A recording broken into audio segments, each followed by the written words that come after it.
ఈ 2025వ సంవత్సరం మే 27వ తారీఖు మంగళవారం అమావాస్య.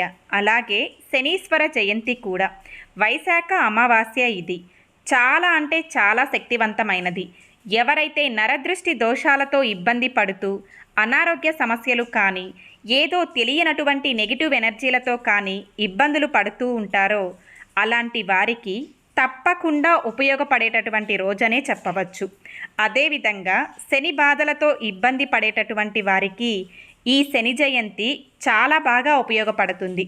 దృష్టి దోషాలతో బాధపడేవారు ఈ రోజున ఖచ్చితంగా మీ ఇంటికి గుమ్మడికాయతో దిష్టి తీసుకోండి.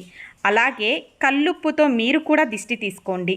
అలాగే శని బాధలతో బాధపడేవారు శివాలయంలో శివుడికి అభిషేకం చేయించండి.